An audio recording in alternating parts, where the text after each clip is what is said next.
Il y a des procédures. Oui, oui.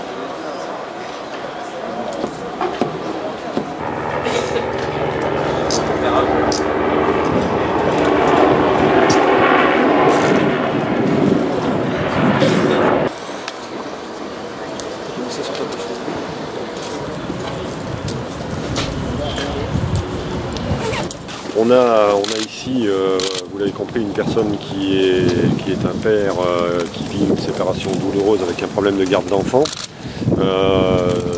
qui est en souffrance manifestement et qui le manifeste de la manière dont vous constatez. Nous sommes en contact avec lui, avec le négociateur de la police, et nous essayons de lui faire comprendre que cette situation est loin d'être désespérée, loin d'être bloquée. J'ai eu un contact aussi personnellement avec la justice pour faire le point de sa situation et lui montrer que s'il traverse un moment difficile, les choses ne sont pas bloquées, que son fils il le reverra. Et que bon, le message qu'il porte, parce qu'il porte un message de la souffrance que peuvent ressentir les pères dans un certain nombre de situations, c'est un message qui est compris et qui, au-delà des moments de désespoir momentanés qu'on peut avoir dans ce genre de situation, trouve toujours une solution, même si c'est une solution longue, qui nécessite des échanges. Les situations ne sont pas bloquées et voilà, on essaie de lui faire percevoir ça, qui est la réalité.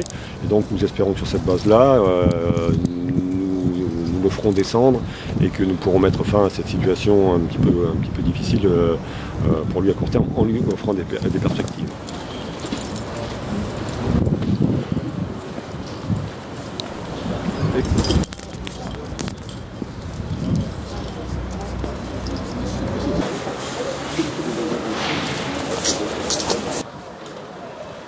La base. Il demande, je crois, que sa situation soit revue. Il a l'impression d'être actuellement dans une impasse, ce qui n'est pas le cas, très objectivement. Moi, j'ai échangé avec la justice, donc il demande à ce que sa situation soit revue et que les perspectives qu'il peut avoir lui soient présentées. Ces perspectives existent, et donc c'est ce que nous essayons de construire avec lui. C'est quoi sa situation ?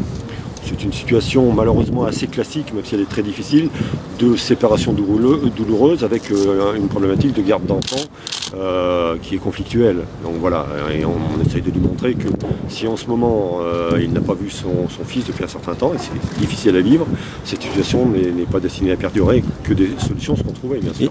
Si on arrive à lui faire percevoir que des perspectives existent, nous parviendrons à le faire descendre. Et j'ai vraiment espoir qu'il comprenne ce message, qu'il sache qu'il est entendu et que nous allons avancer pour résoudre sa situation, ou du moins faire des progrès là.